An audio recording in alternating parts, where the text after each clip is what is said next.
if there's two regrets that I have from my childhood that stick with me to this day, is one that I didn't stick with piano. It's my favorite instrument.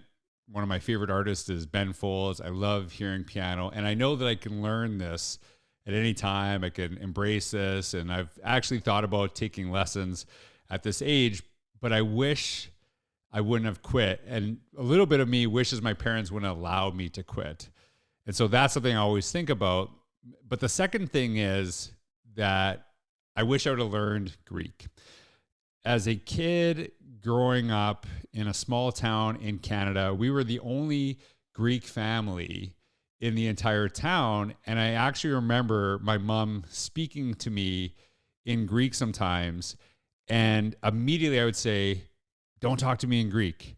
And it was almost embarrassing in that time at that age because I didn't want to be different. I didn't want to be seen as different. I wanted to be like everyone else that I was growing up around.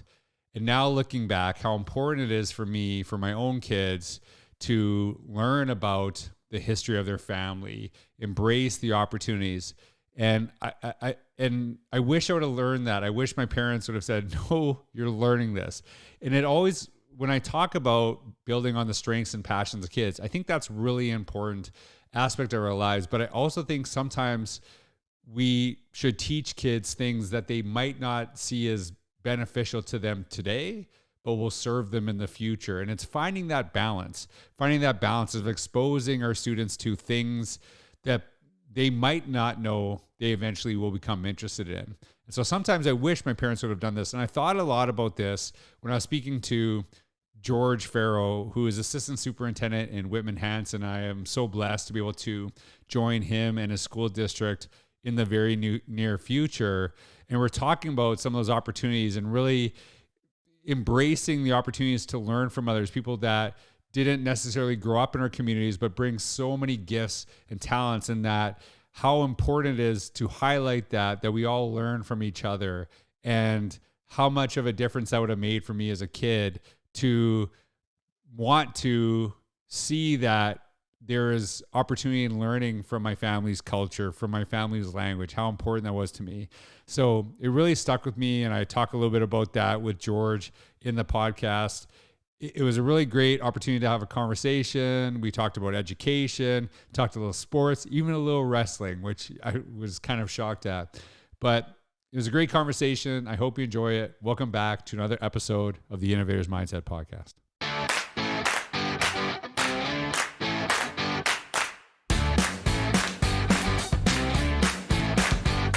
Everyone, this is George Couros. Welcome to another episode of the Innovators Mindset Podcast. I'm so blessed to have George Ferro. He's assistant superintendent in Whitman-Hanson in Massachusetts, and I will actually be joining your school. So hi, everybody, if this is the first time you're seeing me. And I'm looking forward to connecting with your community.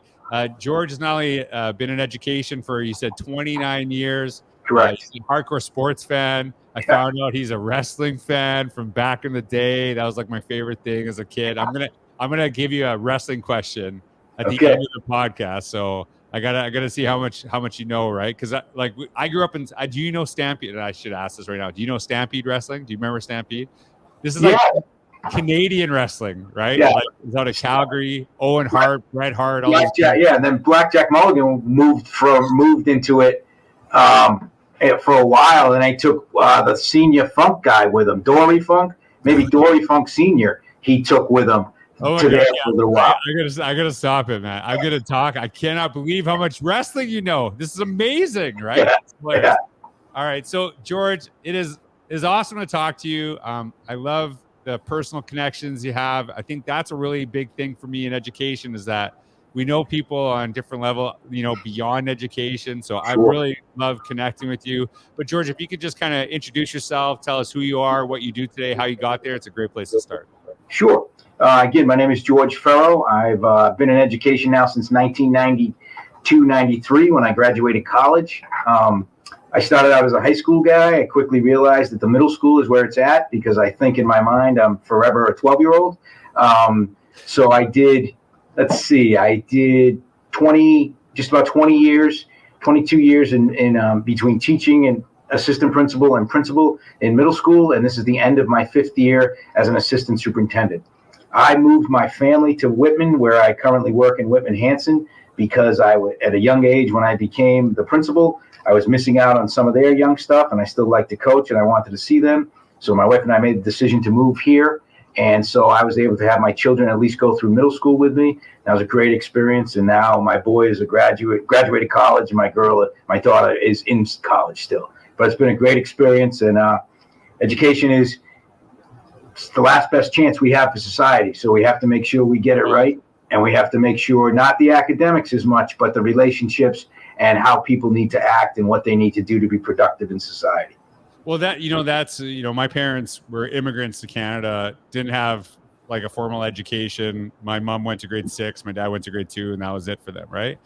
And it was so crucial to them that their kids got an education. So they saw school as a way to a better life, right? Sure. And it was really, school was really central, not to just education, but to our community, right? Like it was so important, and it was such a different, in some ways it was a different time. And I know there's still schools like this as well. Like when I used to get in trouble at school, that ensured I would get in trouble at home. Right? Absolutely. It wasn't like the teacher was scared, right? It was like I was scared too, and that relationship was really crucial, because I think it does, lead to not only a better life for us, but a better community, and I think that's a really important thing. What was some of the challenges that you had as administrator and as a parent? Maybe I should ask your kids this, right? Yeah. What were some of the challenges that you have, like, because did kids think that your kids were their favorites, or maybe your kids thought you were too hard on them? Like what were some of the challenges you had with that? So I sat. So when I moved here, my son was in 1st grade. My daughter was still in preschool. So I was already the principal of the local middle school. So growing up, I coached their sports, and but I always told them that, hey, you get to live in this town with your dad being an administrator, but that means that you won't. Like, I felt bad for him, but like, you won't be all-stars. You won't be picked for things. Because that's never going to come back. That says you only got that because of who your dad is. Yeah. So when my son finally went to high school, I asked him, do you still want to be my son, or do you want to be yourself? And he said, let me go be myself. So he went to a Catholic school in a neighboring town, and it was what he needed. It worked out great for him, because anything he earned, he was a good athlete. He did some nice things. He went to college, played some things there, but it was all on his own. So I had the ability to watch them grow. I had the ability to pick them up from elementary school and have fun with their friends and have fun and see them blossom. But at the end of the day, it was, you now have to go be yourself and find that out. So I recognized that, and it's worked out great. And it worked out. My daughter followed suit. So my son was the quiet one. My daughter's the woo. And so she followed suit, and she went to the same high school as my son did, and they both blossomed, did things on their own. But the combination of having them every day, when you walk down the hall and you go to lunch and you see a kid and you see his buddies and you see his friends and you watch him grow, far outweighed any negative interaction I ever had with a parent, because I live here. That's awesome. And when you're telling the story, I don't know who this quote would be attributed to.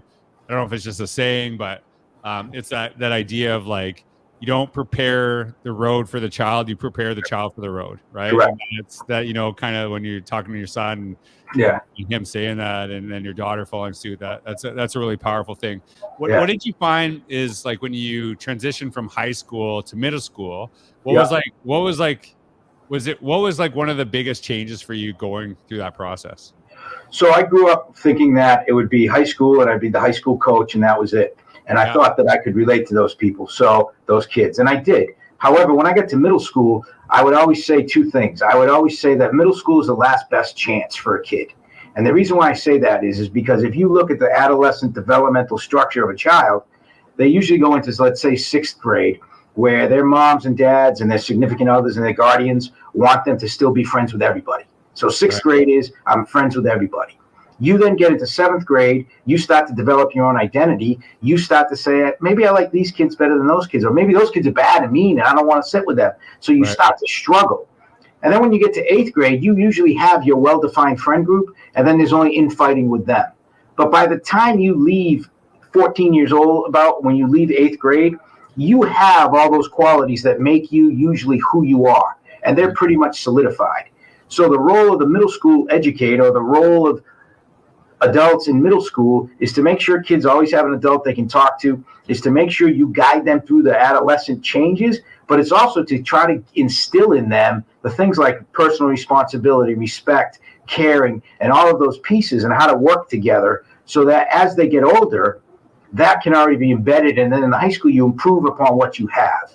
Like a lot of times I didn't stress the pure academics of it, although obviously Massachusetts we do, but it was more about the connections and the self-identity, so that when they leave your school in 8th grade, they have the skills necessary to become individuals who can think, who can act, who can be respectful, and then who can learn along the way, because they have those inherent skills already. Well, like, I was just, when you're talking about this, I really thought about my friend group growing up, and we were really into sports and things like this. And to be honest with you, I lived in a very small town where if you weren't involved in sports, you'd get involved in some stuff. Yeah, right.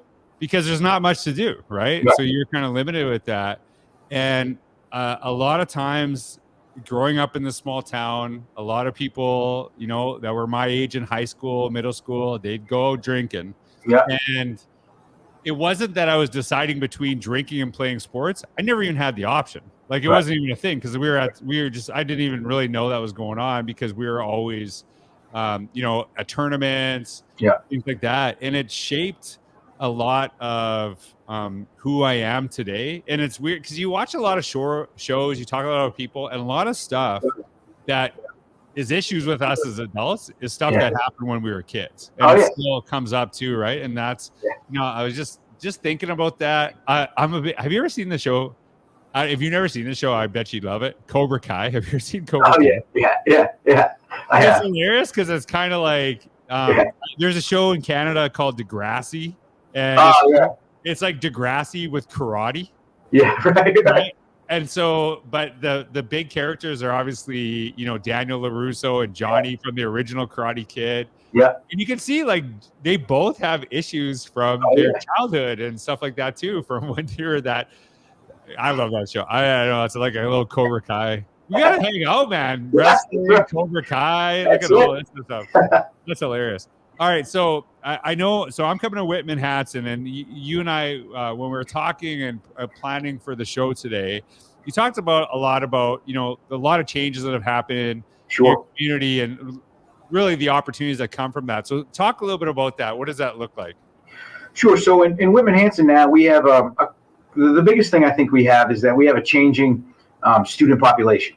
So now we have a lot of English learners or English language learners that are now coming to us, and as a result, it's been a wonderful time to say, what have we always done, and can we still do that? One. Two is, what are the changes we need to make? And then three, let's get some student voice of our newest students in to see how we can do this together. So we have a new director of EL, and then we also have a family liaison now, and then we also have a registrar who's multilingual, so that when our parents come in, they at least start to feel comfortable. And one of the things we've learned and we're really trying to do is we have parent information nights about where do you find your doctor? Where do you sign up for local soccer? Where do you have community resources if you need community resources? And then we also started adult classes to learn English. So adult English speaking classes for language acquisition. And we've had, up to today, we've had 2 sessions, and we've almost had 50 families and 50 adults try to partake in it, so they can learn more about the schools and they can help. We also have what are called elementors. So elementors are high school students who go down to the elementary schools, and they're EL students.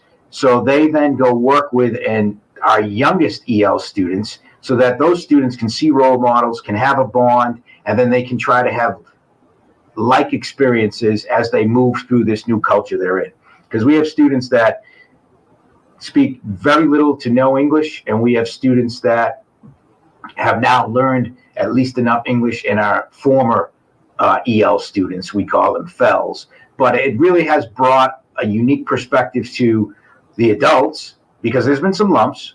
Yeah. It's brought a unique perspective to our curriculum and what are we teaching and how do we teach it and from whose vantage point are we normally teaching. But it really has also brought like, hey, this is cool. This is new. What can we learn from them? So we have cooking classes now that the kids run. Right, every week in the cafeterias, we now offer different foods from different countries that we have because right now we're up to 16 different spoken languages. And if you go back 4 years ago, we only had 2 spoken languages. Right. So it's been pretty amazing. When I was a kid growing up, and I really appreciate this, we would bug our mom because she's Greek. Greek was obviously her first language. To be honest, Greek was my first language. I just don't speak it anymore, right? That was the first language I spoke. And she used to say things like Elvis Parsley. I remember that. And we would make fun of her. And she's like, I can speak 2 languages. You can only speak 1, right? And so it was like her little way of saying shut up, right? Interesting. But I remember as a kid, she would speak Greek to me. And it was no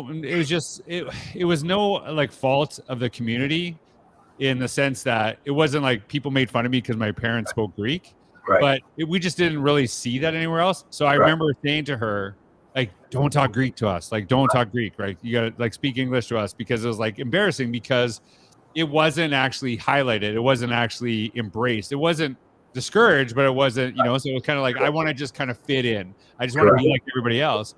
And I fought really, really hard to like not learn Greek as a kid. Correct. And I can tell you straight up, probably my biggest regret as an adult that I can't, I've gone home or, I've gone to my parents' home in Greece, seen relatives, and, it's very hard to communicate with them because they don't speak English and stuff like that too. So it really is powerful to hear that we're not trying to make people what they're not, but actually embracing and really highlighting the gifts that they bring to our communities. Because I think about how much that would have been different for me when I was a kid, and maybe I would have been more wanting to learn more about my own background and heritage and culture, right? Like, is that kind of how you see it? Like, that's kind of the impact you're having? I see it as that too. And I see you and I had very similar experiences. My parents, I was from a very Portuguese family. And as a result, I went to, the nuns I was in the city of New Bedford for school, and we had Portuguese every day. My parents would speak Portuguese. They would speak Portuguese when they didn't want the kids to hear it, but at that time of life, everybody comes over, when you come over from whatever country, you want to get to America at that time and you want to become Americanized. So you want to forget those ties. Yeah. So our generation went through those pieces. Now we want to celebrate our differences. And as a result, I think myself, maybe yourself, we lost that connection because we tried so hard not to have it. But at least we're smarter and more educated now to think we should value that more, even if not just from a business perspective and what it can do for you, but just from the cultural and the heritage perspective and the ability to recognize that we're not all the same and there are joys and experiences that other people have that we should celebrate with them.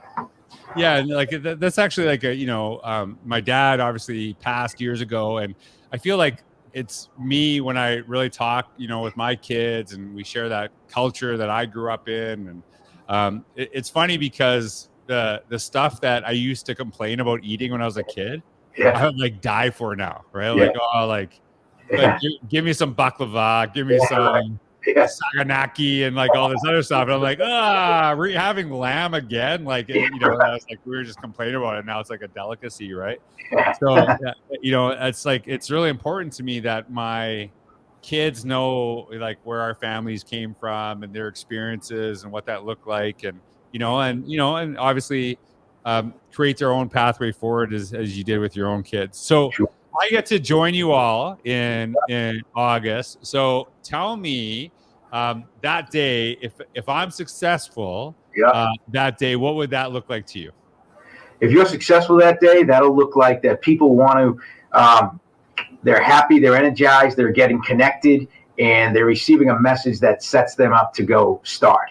Now, what's fun is after that day, we try to make it as minimal of a school business atmosphere as we can. Yeah. So what we try to do is we bring people in. We do like 30 minutes maybe, but we play videos of all our new staff. We play videos of our professional status staff. We play videos of our staff who 15, 20, 25, 30 years. And then we get into, hey, how are you? And then we start right now with you. And then after that, we all go out to a barbecue. So we've worked out with our facilities department. We have barbecue. We have ice cream trucks. We all gather together. We play music right on the quad outside of our high school. And then at 12:30, people can go back to their individual schools. And that sort of starts, okay, we're back. We kicked off. Let's get ready for the school year. You know, it's actually, I'm listening to this and actually think about my evolution as a teacher, right? Because basically what I would do is like you spend a little bit of time building relationships when kids would first walk into your class. And then basically once recess happened, you come back, okay, let's get ready for the year. Let's get into it.